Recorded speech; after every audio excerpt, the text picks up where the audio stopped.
ایک طالب علم ہوں، ایک ادنا تاریخ کا اور حدیث شریف کا اور تفسیر کا ایک طالب علم ہوں. آپ میرے سے بہت زیادہ جانتے ہیں.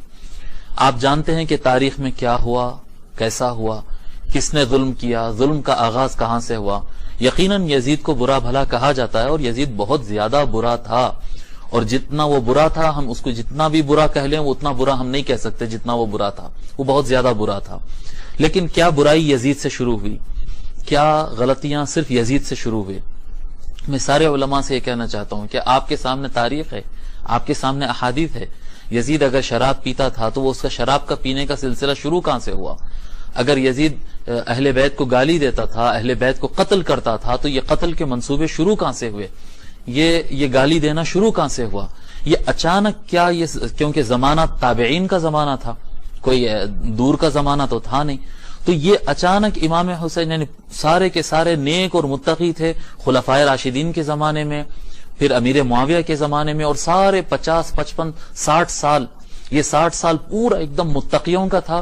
اور اچانک یزید تخت پہ بیٹھتے ہی پوری دنیا بے وفا ہو گئی اور ایک دم شراب عام ہو گئی اور ایک دم جھوٹ عام ہو گیا اور سارے اہل بیت پہ ظلم ڈھایا گیا اور اہل بیت کے نام لینے والوں کا اچانک ایسا پلٹی ہو گئی کیا؟ یا اس کا کچھ پروسیس ہے، اس کی کچھ تاریخ ہے؟ یہ ظلم کا آغاز ہوا کہاں سے؟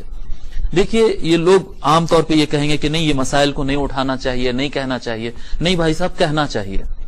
یہ مسائل کو اٹھانا چاہیے، یہ بات کو کہنا چاہیے. لوگ کو یہ سمجھنا چاہیے کہ وہ حق کو قبول کریں، اور وہ ظلم جو بھی ہو، جھوٹ جہاں پر بھی ہو، باطل جہاں پر بھی ہو، اس کا انکار ہونا چاہیے. حضور اکرم صلی اللہ علیہ وآلہ وسلم کے راست رشتہ دار تھے ابو لہب، راست رشتہ دار تھے، اتنا قریبی رشتہ تھا. لیکن آپ ایک طرف جہاں پر ان کے والدین کی عظمت اور ان کے خاندان کی عظمت اور ان کے مقامات اور ان کے نسب، ان کا نسب قیامت کے دن کام آئے گا، جہاں پر یہ بیان کرتے ہیں وہاں پر تبت یدا ابی لہب وتب بھی پڑھتے ہیں. آپ بتانا پڑے گا، یعنی ایک حق ہے، ایک ظلم ہے، ایک سچ ہے، ایک جھوٹ ہے، جی، ایک خلافت حق کا ہے، ایک بغاوت ہے. یہ آپ بہتر سمجھتے ہیں. احادیث شریفہ واضح ہے، اور حضور اکرم صلی اللہ علیہ وآلہ وسلم حدیث الثقلین میں بتا دیے ہیں کہ حق کس کے ساتھ ہے اور حق کے ساتھ رہنے کے لیے کیا چیز لازم ہے. کتاب اللہ و عطرتی، کتاب اللہ و عطرتی. حدیث الثقلین اتنی زیادہ صحیح، اور بعض علماء نے اس کو متواتر لکھا ہے. جی، یہ حدیث الثقلین آپ کے سامنے ہیں، اور اس میں حبیب احمد کو آپ اٹھا کر پھینک دیں. یہ حبیب احمد کے الفاظ مت سمجھیے آپ کہ حبیب احمد یہ کہہ رہا ہے. نہیں، یہ مسئلہ ہمارے ایمان کا مسئلہ ہے.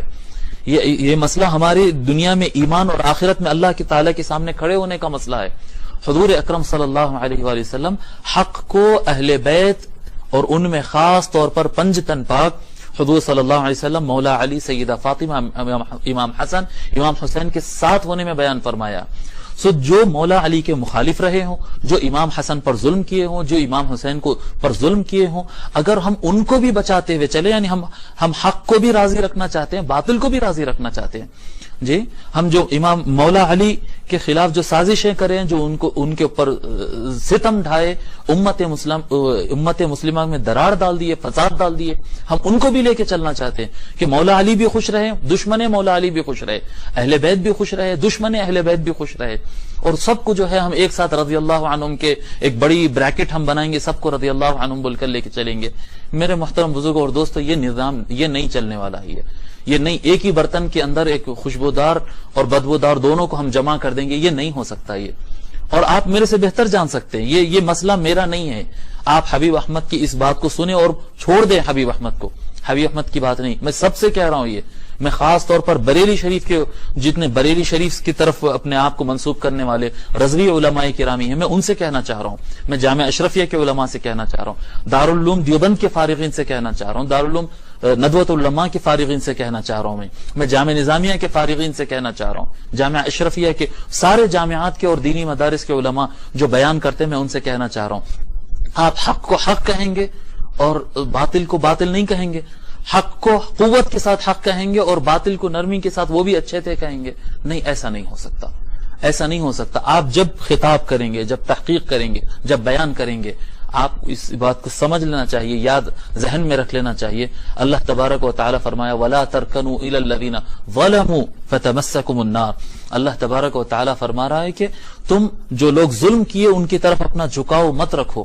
یہ محرم شریف آتا ہے اور دشمنان اہل بیت کو بچانے کے لیے جو مولا علی پر جو ظلم کیے، جو اہل بیت پر ظلم کیے، بدری صحابہ پر ظلم کیے، صحابہ کے قتل و غارت کی وجہ بنے، قتل کروائے، شراب پیے، جھوٹ بولے، دھوکہ دیے، بغاوت کرے، سارا کچھ کر دیے، ان کو اور ان کے ساتھیوں کو بچانے کے لیے آپ کی توانائیاں محرم میں لگ رہی ہیں۔ جو علماء اس طرح سے کر رہے ہیں، سبھی کی بات نہیں ہے، جو علماء اس طرح سے کر رہے ہیں، اور عام ہے یہ بات، عام ہے مولا علی کی شان بھی بیان کرنا اور دشمن مولا علی کو بچانے کے لیے پوری طاقت لگا دینا اپنی محرم کے مہینے میں، ان کے من گھڑت روایتوں کو لا کر حضور کی حدیث فرما کر ان کو بچانے کی کوشش کرنا، نئی سو تعویلیں کر دینا، حضور صلی اللہ علیہ وسلم کے فرمان کو موڑ دینا ان کو بچانے کے لیے۔ محترم علماء گرامی، میں سارے علماء چاہے دیوبند کے ہوں، بریلی کے ہوں، نظامیہ کے ہو، اشرفیہ کے ہو، اور کہاں کے ہو، سارے علماء سے میں یہ اپیل کرتا ہوں، اللہ تبارک و تعالیٰ فرما وَلَا تَرْكَنُوا إِلَى الَّذِينَ ظَلَمُوا، اے لوگو تم ظالموں کی طرف مائل مت ہو، ان کو بچانے، ان کے ظلم کو چھپانے اور اہل بیت کے دشمنوں کو بچانے کے لیے تم جھکو مت۔ اس آیت کریمہ سے یہ مفہوم بھی ہم کو ملتا ہے، یہ قاعدہ ہے زندگی کے لیے، یہ ایمان بچانے کے لیے۔ اور اگر تم جھکو گے، اگر ظالموں کو بچانے کی کوشش کرو گے، میرا کہنے کا یا کسی اور کے کہنے سے کیا فرق پڑتا ہے؟ اللہ تعالیٰ جو مالک ہے وہ فرما رہا ہے فَتَمَسَّكُمُ النَّارِ، تم کو دوزخ کی آگ لگ جائے گی اگر تم ظالموں کو بچانے کی طرف لگے، ظالموں کی طرف اگر جھکو گے، ان کی طرف میلان ہوگا، ان کو بچانے پر لگو گے۔ فَتَمَسَّكُمُ النَّارِ وَمَا لَكُم مِّن دُونِ اللَّهِ مِنْ أَوْلِيَاءَ ثُمَّ لَا تُنصَرُونَ۔ بہرحال میرے الفاظ میں سمجھتا ہوں کہ وہ صحیح نہیں ہے، ہو سکتا میرے الفاظ میں غلطی ہو، قواعد میں غلطی ہو، بیان کرنے کا اسلوب میرا ٹھیک نہ ہو، آپ کو ایسا لگے، مگر میں سارے علماء گرامی سے بیان یہ کرنا چاہ رہا ہوں، اپیل کرنا چاہ رہا ہوں کہ ہم اپنی آخرت کی سوچے، وہ جو ہیں وہ سیدہ شباب اہل الجنہ ہے، وہ سیدۃ نساء العالمین ہے، وہ ابوہما خیر منہما، حضور صلی اللہ علیہ وسلم فرمائے، ان کے مقامات الگ ہے، ان کے زمرے میں ہو جائیں، بالکل واضح دو ٹوک ہو جائیں، ایسا نہیں چلنا چاہیے، تھوڑا ان کو بھی لے کے چلے، ان کو بھی لے کے نہیں، حق کے ساتھ مکمل طریقے سے ہو جائے، باطل کو مکمل رد کر دیں، ان کی جانبداری، ان کو بچانے کی کوشش نہ کی جائے۔ میں یہ نہیں کہہ رہا ہوں کہ ان کا ہجوم کی جائے، ان کی مخالفت کی جائے، جو مخالفت کرتا ہے وہ بھی برحق کرتا ہے۔ اگر کوئی دشمنان اہل بیت کے خلاف بولتا ہے تو بولنا چاہیے، میں بھی بولتا ہوں، دشمنان اہل بیت کے خلاف بولنا چاہیے، بولنا ہے۔ ام سلمہ رضی اللہ تعالی عنہا ام المؤمنین تو لعنت بھیجتی تھی ان کے اوپر، جو اہل بیت کے دشمن ہیں اور اہل بیت کے قاتل، ان پر لعنت بھیجتی تھی، اور دیگر صحابہ کرام کی روایات ہمارے سامنے ہیں۔ جو کرتے ہیں وہ کرتے ہیں، جو نہیں کرنا چاہتے ہیں وہ خاموش رہیں، لیکن ظالم کو بچانے، ظالم کی خوبیاں بیان کرنے، ظالموں کو بھی اچھا بچانے کی کوشش کر رہے ہیں۔ بھائی صاحب، یہ دنیا کی فائٹ نہیں ہے، یہ مولانوں کا مناظرہ نہیں ہے کہ اس نے یہ کہا، میں نے یہ کہا، اس نے یہ جواب دیا، میں اس کو یہ جواب دیا۔ یہ دنیا کی فائٹ نہیں ہے، یہ آخرت کا مسئلہ ہے۔ جنت کے سرداروں کے ساتھ ہو جاؤ، ثقلین کے ساتھ ہو جاؤ، کتاب اللہ و عترتی کے ساتھ ہو جاؤ، اور ظالموں کی طرف مت جھکو، یہ اللہ تعالیٰ کا حکم ہے۔ پھر مجھے معاف کر دیجئے اگر میں الفاظ میں سخت کچھ اونچ نیچ اگر کہہ دیا ہو، تو جو حضرات سے میں یہ بیان کرنا چاہ رہا ہوں وہ خود یہ بات کو اچھی طریقے سے سمجھ سکتے ہیں۔